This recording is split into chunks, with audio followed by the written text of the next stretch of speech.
Nah, jadi kan teman-temanku kemarin kan kita sudah melaksanakan kerja kelompok sesi pertama tuh. Jadi kan kemarin ada beberapa kawan-kawan kita yang berhalangan hadir. Jadi agenda kita hari ini kita melaksanakan kerja kelompok sesi kedua. Nah, untuk tujuannya itu untuk menyelesaikan poin kita gitu. Jadi dari kalian ini masing-masing kayak mana? Apakah udah dapat ide buat bahan-bahan yang bakal kita masukkan ke poin kita?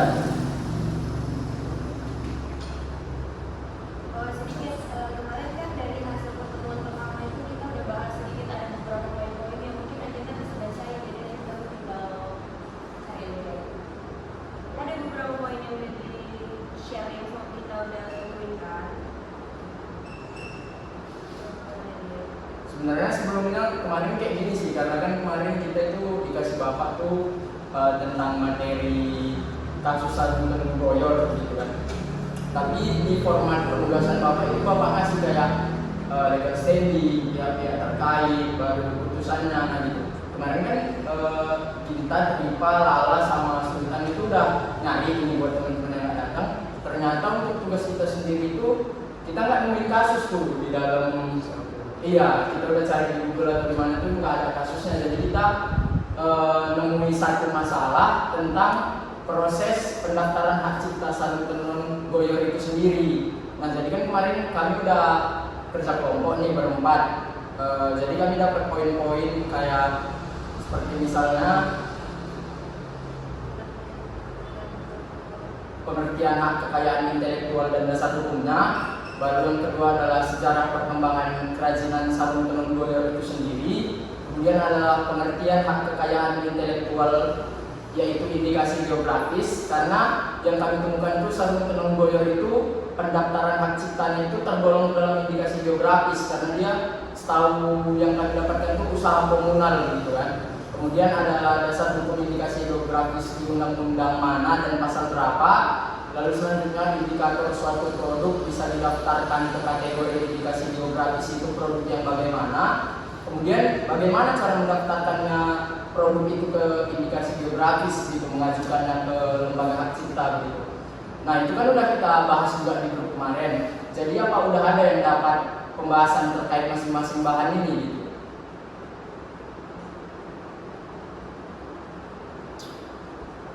Baiklah, untuk materi yang pertama yaitu tentang hak kekayaan intelektual. Hak kekayaan intelektual adalah hak yang memberikan perlindungan hukum atas kekayaan intelektual yang diciptakan oleh seseorang atau perusahaan. Kekayaan intelektual ini mencakup berbagai bentuk aktivitas dan inovasi seperti penemuan, karya, sastra, merek dagang, dan hak cipta. Dan untuk dasar hukum hak atas kekayaan intelektual meliputi Undang-Undang Republik Indonesia Nomor 14 Tahun 2001 tentang paten, Undang-Undang Republik Indonesia Nomor 15 Tahun 2001 tentang merek, dan yang terakhir adalah Undang-Undang Republik Indonesia Nomor 19 Tahun 2002 tentang hak cipta. Demikian yang dapat saya sampaikan. Dasar hukumnya itu cuma ada di undang-undang ya? Iya. Tentang hak ini nggak ada diatur dalam KUHP atau yang lain? Atau yang Sultan dapat cuma di situ aja gitu? Iya, yang saya dapat cuma dari undang-undang. Jika mungkin ada teman yang ingin menambahkan. Soalnya coba kita cari searching aja dulu tambahin. Kayaknya mungkin mana tahu ada dari regulasi lain selain daripada undang-undang. Oh berarti tadi yang poin pertama tuh pengertian hak kekayaan intelektual dan dasar hukumnya Ya. Biar nanti bisa jadi acuan juga, siapa tahu perlu kita masukin ke dalam PPT kita kan, biar kita langsung sekarang aja ya.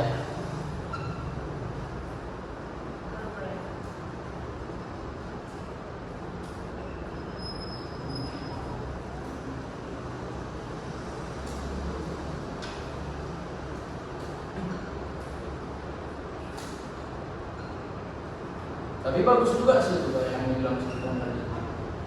Itu mungkin bisa jadi acuan kita masukin ke dalam PPT. Cuma nanti kan kita pilih lagi nih mana yang cocok masuk ke dalam PPT, mana yang enggak gitu. Nah itu tadi ada satu poin dari Sultan, dan kemudian ada 5 poin lagi yang perlu kita cari. Apakah ada lagi dari kawan-kawan yang udah dapat gitu? Dan dulu bisa yang mana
satu daerah. semua Iya, iya. jadi dia termasuk salah satu daripada syarat dikatakan apa?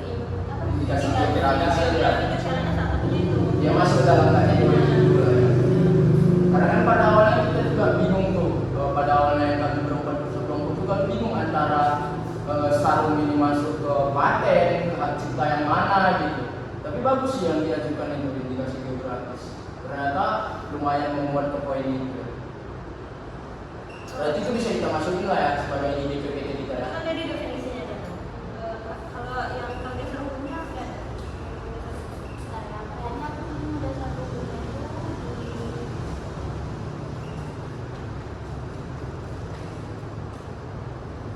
kalau dasar hukum indikasi geografis itu ada di Undang-Undang Nomor 20 Tahun 2016, tepatnya di pasal 1 ayat 6 dan 7, dan juga ada di bab 8 tentang merek dan indikasi geografis. Juga ada di Peraturan Pemerintah Republik Indonesia Nomor 28 Tahun 2019 tentang tarif dan jasa atas penerimaan negara bukan pajak. Dan juga ada di Peraturan Menteri Hukum dan HAM Nomor 12 Tahun 2019 tentang indikasi geografis. Yang dapat saya kualifikasi. Boleh diulang nggak lah yang tadi pasal yang awal itu pasal berapa? Pasal 1 ayat 6 dan 7 dan 28 tentang merek dan indikasi geografis.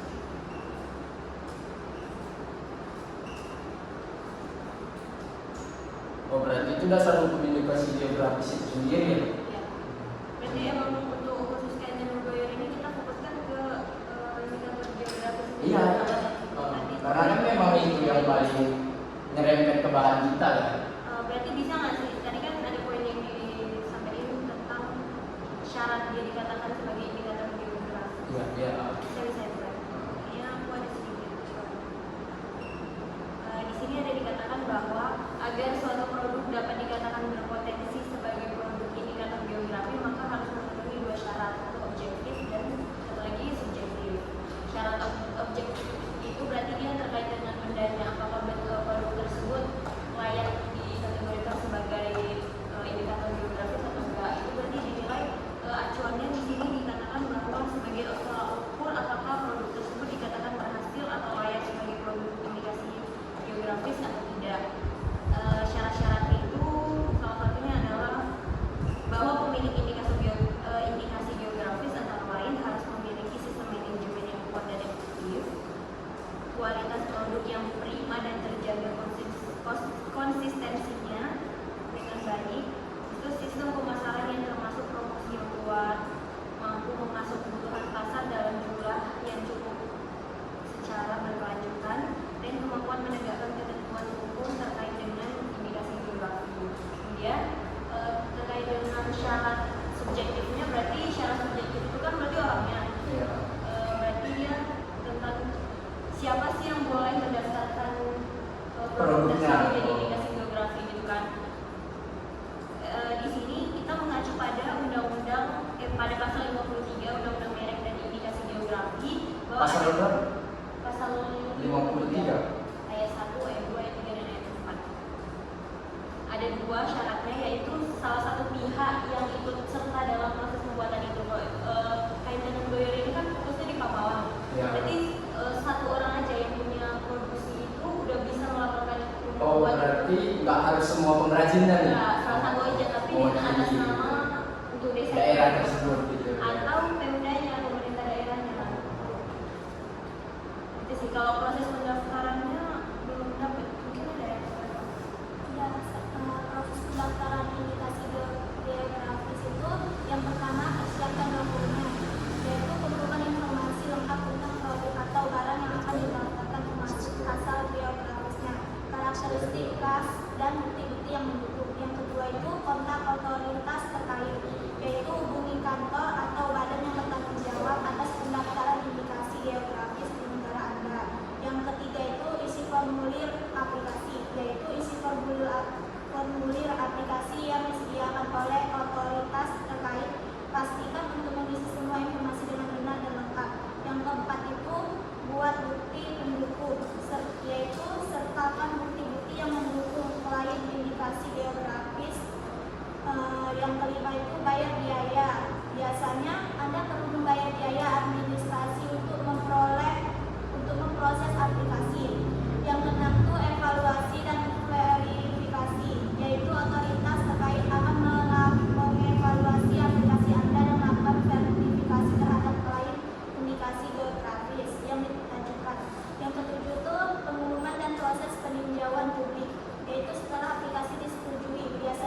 tahapan itu pendaftaran dan penerbitan sertifikat, yaitu jika tidak ada keberatan atau masukan yang signifikan, indikasi geografis akan didaftarkan dan akan menerima sertifikat pendaftaran resmi. Cuma itu yang saya bisa dapatkan.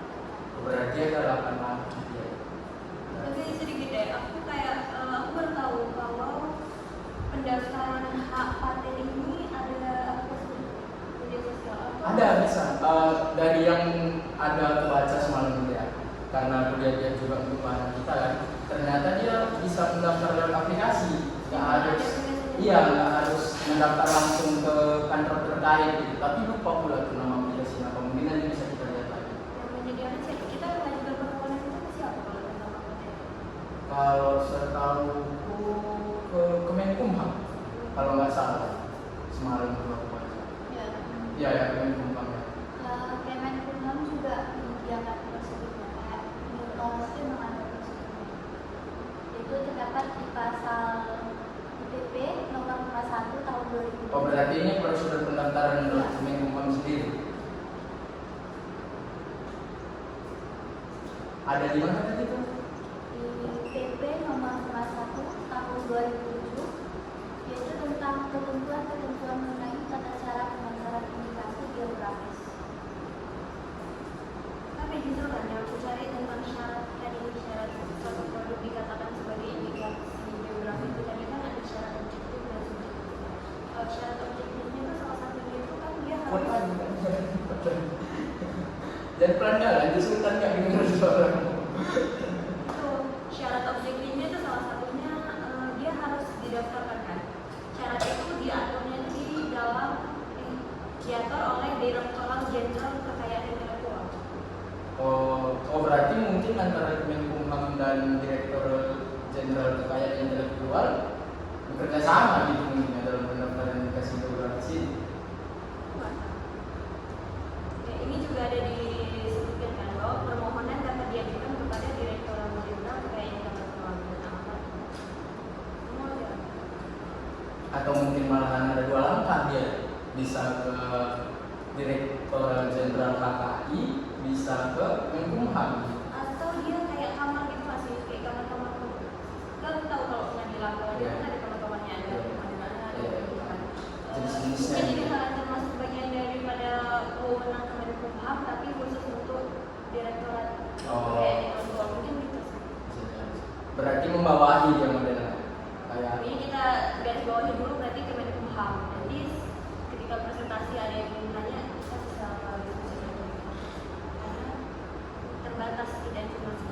berarti gimana menurut kawan-kawan? Dan cukup sedikit aja poin kita. Semua poin. Udah semua poin. Udah. Ada lagi poin yang mau dimasukkan? Apa ada lagi tambahan poin? Yang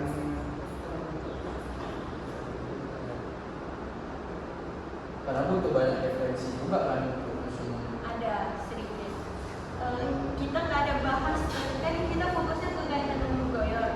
Kita banyak emang bahas-bahas tentang dia ada masuk ke hak apa geografis pelaksanaannya gimana pendaftarannya gimana indikasinya indikasi geografi. Tapi kita lupa sama sejarah dan tenun goyor.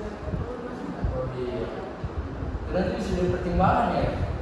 Kalau kira-kira slide kita memadai untuk dipresentasikan bisa juga tuh kita masuk. Cocok juga sih, bagus. Dari Paujan sama Sultan gimana? sejarah berapa? Yang sejarah perkembangan kerajinan sarung tenun goyor, Iya. ya kan? Yang sarung tenun ini awalnya ini berasal dari tradisi masyarakat Baduy di Yaman, Semenanjung Arab, di mana mereka mencelupkan kain berwarna putih ke bahan pewarna yang berwarna hitam dan dipakai sehari-hari di dalam rumah. Terus sarung ini pun berkembang kemudian meluas hingga ke Asia Selatan, Asia Tenggara, Afrika hingga Amerika dan Eropa. Pada abad ke-14, saudara-saudara Arab dan Gujarat berdagang ke Indonesia dan mulai mengenalkan sarung. Pada perkembangannya, sarung di Indonesia menjadi identik dengan kebudayaan Islam. Sarung tenun goyor sendiri ini adalah kerajinan tenun ikat berbentuk sarung yang dibuat dengan menggunakan alat tenun bukan mesin. Berarti dia nggak buat mesin ya? Karena dari judulnya juga ATBM ya, alat tenun bukan mesin ya. Iya, ATBM. Bahannya ini pun kayak benang rayon gitu, yang lentur atau tidak kaku dan halus, dibuat dari semua selulosa yang berasal dari kayu atau serat kapas yang bergenerasi secara besi. Nah, itu perkembangannya. Berarti dia pertama datang itu Arab. Iya. Kenapa Ya, bisa awalnya- sampai ke Indonesia dengan ceritanya? Kenapa bisa sampai ke Indonesia? Pada abad keempat pas itu saudara-saudara Arab tuh dia berdagang ke Indonesia dan mulai berkembang di Indonesia, mulai memperkenalkan sarung-sarung tenun itu. Kenapa hak ceritanya itu di hak patennya ke Indonesia di Kamal? Itu kan udah jauh kali ya, ke-14. Iya. Sampai ini abad keberapa ya kan? Berarti mungkin ya pada awalnya memang dari sana. Maksudku berarti sampai sekarang di sarung tenun goyor itu sendiri masih memuat apa ya dibilang kayak unsur-unsur kearaban juga mungkin ya. Bagus juga sih itu sejarahnya. Siapa tahu dulu nanti. Apa ada langsung Ada lagi yang yang dasar hukum yang pertama tadi. Itu dia seru kemana tadi? Dasar hukum Tentang hati yang menamakan dasar hukum hak cipta diatur dalam Undang-Undang Nomor 28 Tahun 2014 tentang hak cipta atau dikenal dengan UHC, dan kemudian Undang-Undang Nomor 28 Tahun 2014 ini telah menggantikan kedudukan dari undang-undang yang sebelumnya, yaitu Undang-Undang Nomor 18 Tahun 2002 tentang hak cipta atau yang dikenal dengan UHC Cipta, yang mana undang-undang tersebut sekarang sudah tidak berlaku.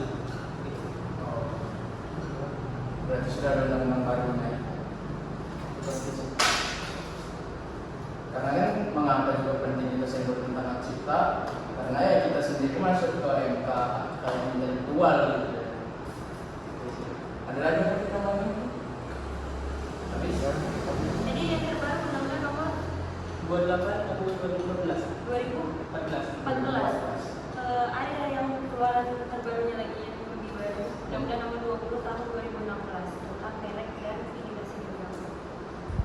Itu tadi. Makanya nggak dipakai tadi ada kesulitannya, nggak dipergunakan. Berarti terakhir 28 2016. Oh 2020 2016. Ya bisa lah nanti bahan-bahan ini jadi referensi kita nyusun PowerPoint. poin-poinnya ada semua dari sini.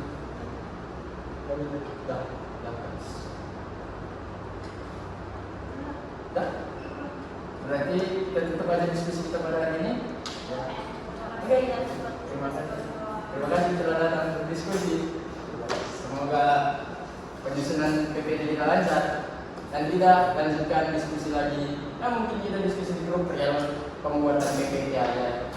Kita cukupkan diskusi pertemuan kita pada hari. Oke, bye bye. 20 menit. Ya, sekarang kembali ya. Woi, bye dulu dah, woi. Bye dulu dah. Bye. Ya.